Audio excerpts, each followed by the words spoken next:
Woken by a knock at the door. So right now, you are under arrest for the administration of poison. This TikTok mum throws her hands on her face and collapses onto a chair as reality sets in. You have the right to remain silent. Handcuffed and led away, showing similar emotion to that filling her social media feed. Australian TikTok mom influencer Allanah Harris's life has taken a dark and unexpected turn. A woman who once presented herself as a loving, doting mother is now facing serious criminal charges that have shocked her followers and the wider public. Let's explore what led to Allannah's arrest, the allegations against her, and the aftermath of these distressing events. As we dive into this, it is essential to handle the topic with care and focus on the facts. Allanah Harris, a 34-year-old influencer, was arrested last week by detectives from the Morningside Child Protection and Investigation Unit. Police arrived at her home in Underwood, Logan, southeast of Brisbane, to execute the arrest. The scene was nothing short of chaotic, with law enforcement vehicles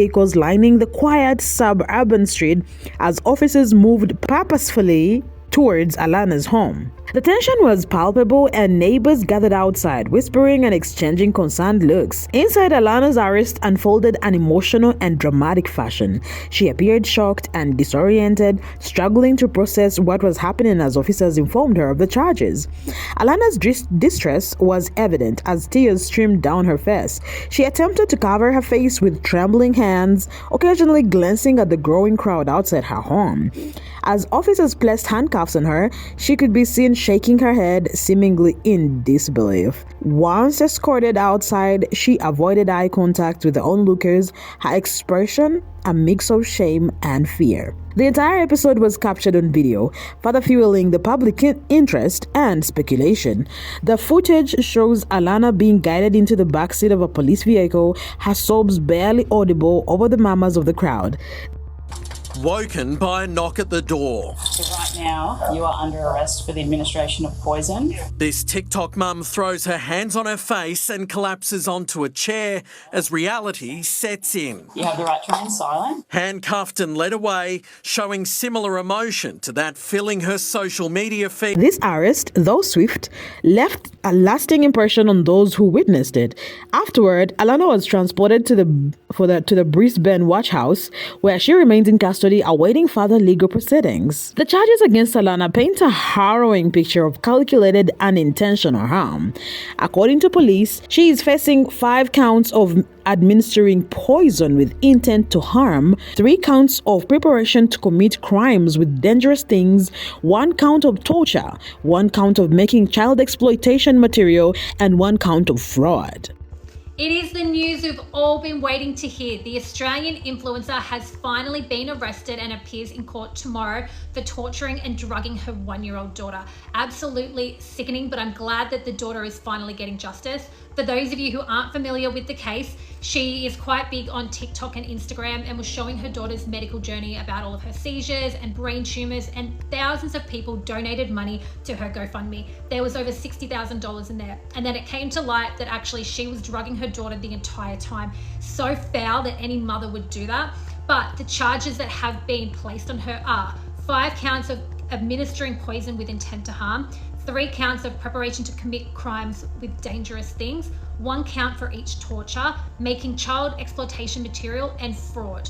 I also just got an email from GoFundMe. Myself, with so many of you, were touched by, the daughter's case, that we all donated our money, but GoFundMe are actually refunding everybody their money. So if you haven't got an email, make sure you check it out. But I am very grateful that justice is finally coming to light. And yes, she was arrested this morning in her pajamas, didn't get changed, not sure if they let you, but rot in prison.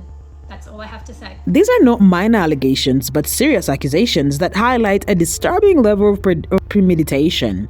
At the heart of these charges lies the shocking claim that Allanah deliberately poisoned her 1-year-old daughter to create the illusion of a severe medical condition. This alleged fabrication was carefully constructed to gain public sympathy, attract followers on social media, and solicit substantial monetary donations. Police believe Allannah's actions were not impulsive but part of a broader scheme to exploit her child's suffering for personal and financial gain. was mutuals with this woman, and I cannot believe what she was doing to her poor, sweet daughter, Daisy. I am heartbroken for what is going on, so let's dissect everything that has happened. Australian content creator Allanah Harris started posting about her daughter's medical conditions online, asking for support from her community on social media. But now she is being investigated for allegedly poisoning her daughter and putting her through various medical procedures for no reason. Harrises are a family from Australia that had a TikTok account with over 1 million followers. The emotional weight of these revelations is immense. Allanah, who once curated an image of a devoted and loving mother,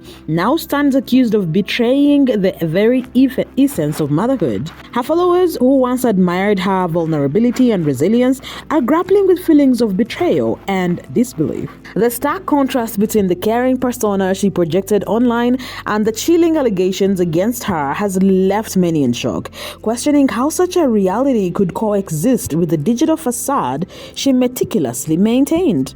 Detective Inspector Paul Dalton, speaking at a media conference, shed light on the gravity of the situation with somber clarity. He described Allannah's allegation actions as a deeply calculated and disturbing attempt to exploit her child's well-being for personal and financial gain. The administration of these substances to her child was a deliberate act to elicit sympathy, clicks, and donations, he stated, underscoring the premeditated and callous nature of her alleged actions. The investigation now has been conducted, and we're satisfied that the offender we have arrested and charged today is the one responsible for the offence. As I said before, we've investigated a lot of people in relation to this. The only evidence that we can establish to the satisfaction of the court is the lady we've charged. Sorry, you're...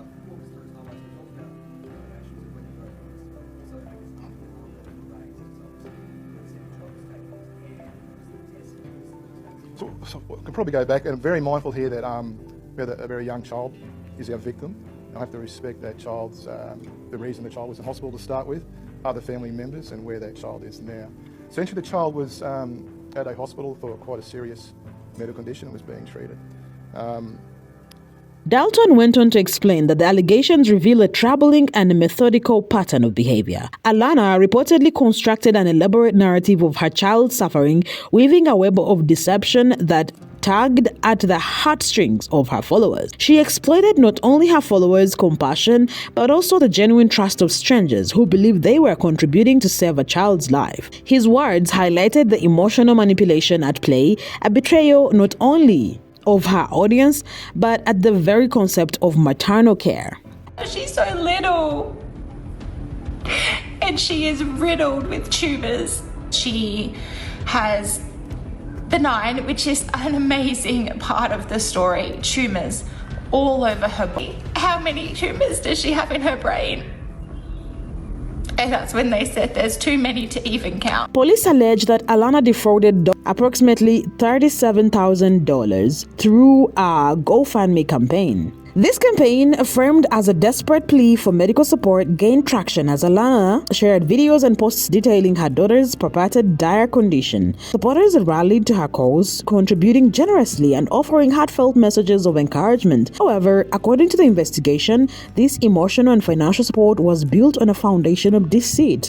Dalton reiterated the seriousness of these actions, emphasizing that while the financial gain was substantial, it came at an immeasurable cost to the child's healthcare and well-being. This was not just a financial crime, it was a moral one, leaving scars that extend far beyond monetary value, he concluded, his voice filled with the weight of the case's emotional and societal implications. The investigation began when vigilant medical staff at a hospital in Brisbane South observed troubling inconsistencies in Allannah's claims about her daughter's health. Allanah frequently asserted that her child was battling life-threatening conditions, including brain tumors and undergoing complex surgeries to address these issues. However, medical tests told a completely different story. Despite Allannah's dramatic descriptions, there was no evidence to support a diagnosis of brain tumors or the severe illnesses she had publicized. What the tests did reveal was deeply concerning. Elevated levels of benzodiazepines, a potent class of sedative drugs, were found in the child's system, drugs that had allegedly been administered by Allanah herself. This discovery raised immediate immediate red flags, prompting medical staff to report their concerns to authorities. Their actions set off an extensive investigation, during which police uncovered what they now describe as a calculated and deliberate act of deception. This investigation would ultimately expose a web of alleged lies and manipulation, laying bare the length to which Allanah was willing to go to fabricate her daughter's condition and exploit it for personal and financial gain. Detective Inspector Dalton did not mince words when describing the charges against Allanah, calling them repulsive and highlighting the shocking betrayal that they represented. He stated with a measured but firm tone, "There is no excuse for harming a child, especially one that is so young and vulnerable. This child depended on her mother for love and protection, yet she became a victim of calculated cruelty." His words captured the depth of this tragedy. A mother's sacred role to nurture and protect turned into a horrific betrayal. Dalton's remarks also emphasized the emotional toll on those who uncovered the alleged crimes. Child protection investigators regularly face some of the most distressing cases, but this one stands out for its sheer, he said, acknowledging the mental and emotional strain on law and enforcement and medical staff who worked tirelessly to ensure the safety of the child. His statement resonated deeply with a community already grappling with the heartache of the case, underscoring how far-reaching its importance had. The day after her arrest, Allanah appeared before the Brisbane Magistrates Court to face her charges. Standing before Magistrate Peter Saggers, Allanah maintained a demeanor of calmness, though her composure seemed to teeter on the edge of fragility. She stood with her hands clasped tightly in front of her, her gaze fixed ahead as the courtroom buzzed with tension and curiosity. Her lawyer, Matthew Caskley, addressed the court with measured professionalism, choosing not to apply for bail on Allannah's behalf. Instead, he focused on procedural matters, requesting access to key evidence, including CCTV footage and financial records that the prosecution alleged substantiated the charges. He emphasized the importance of this evidence in preparing a robust defense, suggesting the need for thorough examination of the prosecution's claims. Caskley also raised a plea for Allannah's safety, asking that she be placed under protective custody upon transfer to the detention facility. He expressed concerns over the high-profile nature of the case and the potential risks to his client's well-being, given the intense public backlash and media attention. However, Magistrate Sager remained impartial, stating that decisions regarding protective custody fall under the jurisdiction of corrective services and would be addressed accordingly. The hearing, though brief, underscored the complexity and sensitivity of the case, leaving observers eager for the next chapter in the final proceedings. As details of the case continue to emerge, questions are being raised about how Allanah managed to carry out her alleged actions undetected for so long. Allanah and her husband, Brooke Harris, shared a curated glimpse of their family life with 1 million followers on TikTok, carefully portraying themselves as devoted parents navigating heartbreaking struggle. Their content often is centered around their youngest daughter's supposed severe health issues, creating an image of resilience and unwavering parental love in the face of adversity. Allannah's videos painted a vivid and distressing narrative. Her child's debilitating seizures, a diagnosis of epilepsy, and even claims of brain tumors. These emotional posts were crafted with an eye for connection, appealing to her audience's empathy and compassion. The visual and emotional intensity of these updates resonated deeply with her followers, who rallied behind the family. Messages of support poured in, accompanied by financial contributions from those moved to help in any way they could. The apparent sincerity and raw emotion of Allannah's content made it difficult for anyone to suspect that something sinister may lie beneath the surface. However, cracks in Allannah's narrative began to appear over time. Observant viewers who had initially sympathized with her plight started noticing subtle inconsistencies in her stories. Details about her daughter's supposed condition would shift between posts, creating confusion and doubt. Some supporters began questioning why certain medical claims did not align with visible evidence in Allannah's videos. Medical professionals following her social media posts also picked up on significant discrepancies between Allannah's assertions and the apparent state of the child. For instance, while Allanah described her daughter as critically ill, Her physical appearance in videos, though often subdued, did not always reflect the severity of the conditions Allanah claimed. One particularly troubling detail that stood out was Allannah's demeanor in her videos. Despite the gravity of the situation she described, Allanah was often seen wearing a smirk or exhibiting exaggerated emotional displays that seemed forced with the distressing scenarios she presented. As this case unfolds, many questions remain unanswered. Was Allannah's husband aware of her alleged actions? Could more have been done to intervene earlier? And perhaps most importantly, will Allanah be held fully accountable for the pain and suffering she caused? Only time will tell. For now, we can take solace in knowing that justice is being pursued and that Allannah's daughter is safe.